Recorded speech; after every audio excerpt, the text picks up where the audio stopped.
দেখো পরোটাটা কতটা নরম হয়েছে।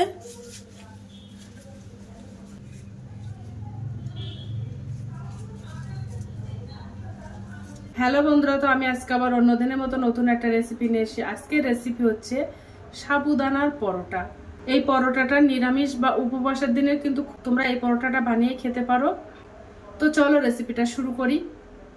সাবুদানার এই পরোটাটা বানাতে দেখো আমি 200 গ্রাম সাবুদানা নিয়ে নিয়েছি। তো দেখো আমি ছোট দানার সাবুটা নিয়ে নিয়েছি, তোমরা চাইলে বড় দানার সাবুটাও নিতে পারো। উনানে আমি একটা ফ্রাইং প্যান দিয়ে দিয়েছি। এবার আমি সাবুগুলো একটু হালকা গরম করে নেব, করতে সুবিধা হয় তার জন্য। সাবুদানাটা দিয়ে দেব ফ্রাইং প্যানের মধ্যে, হালকা একটু গরম করে নেব।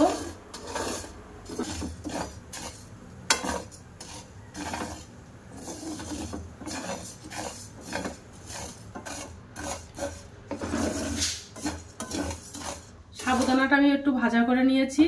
এবার আমি গ্যাসটা অফ করে দেব, সাবুটা ভালো করে ঠান্ডা করে নেব।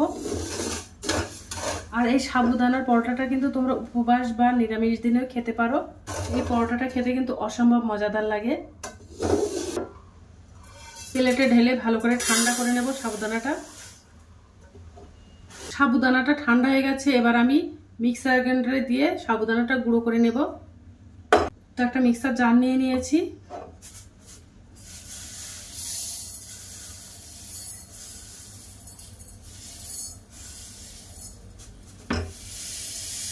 দেখো সাবুদানাটা একদম মিহি করে গুঁড়ো করে নিয়েছি। এবার আমি গামলার বাটিতে ঢেলে নেব। এই সাবুদানাটা ভাজা করে নিলে খেতেও ভালো লাগে আর তাড়াতাড়ি সাবুদানাটা গুঁড়ো হয়ে যায়। ওর মধ্যে আমি হাফ চামচ এরকম লবণ দিয়ে দেব। আর দেখো আমি আগের থেকে আলু সিদ্ধ করে নিয়েছিলাম, আমি 4টে ছোট ছোট আলু সিদ্ধ করে নিয়েছি। আলু সিদ্ধ দিয়ে দেব।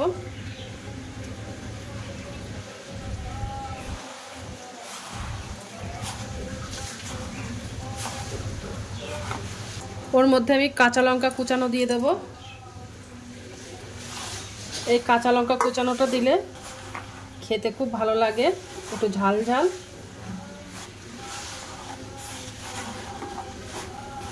একটু ঝাল ঝাল হলে খেতে খুব ভালো লাগে। ওর মধ্যে আমি হাফ চামচেরও কম আদা বাটা দিয়ে দেব। এবার আমি ওর মধ্যে একটু জল দিয়ে দেব। জল দিয়ে মেখে একটা ডো বানিয়ে নেব।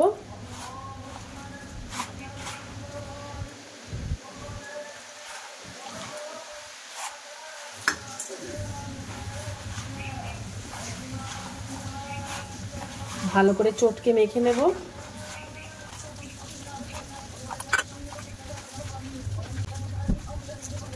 তোমরা চাইলে ওর মধ্যে একটু ধনেপাতা কুচানোও দিতে পারো।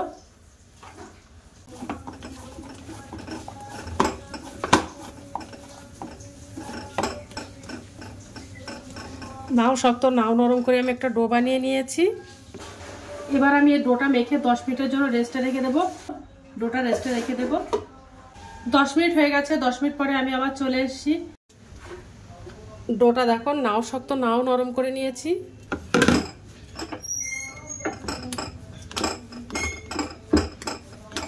আর আমি ওর থেকে লেচি কেটে কেটে নেব।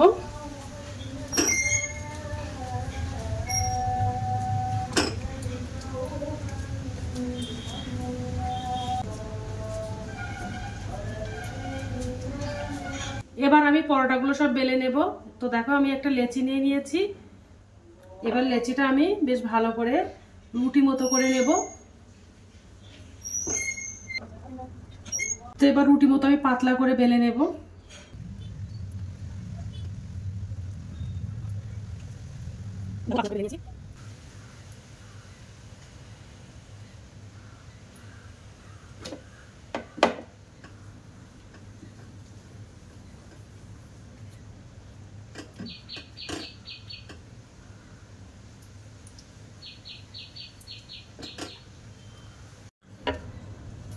তো আমি এইভাবে বেলে নেব পরোটাগুলো।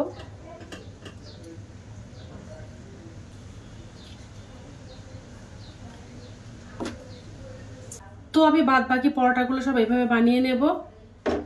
এবার আমি পরোটাগুলো সব ভাজা করে নেব। আমি একটা ফ্রাইং প্যান দিয়ে দিলাম।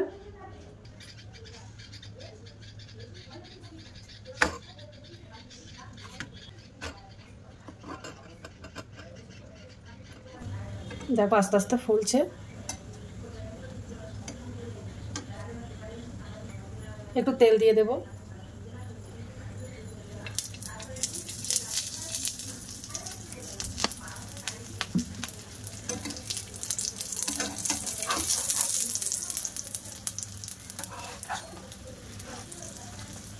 একদম নরম তুলতুলে ফুলকো ফুলকো।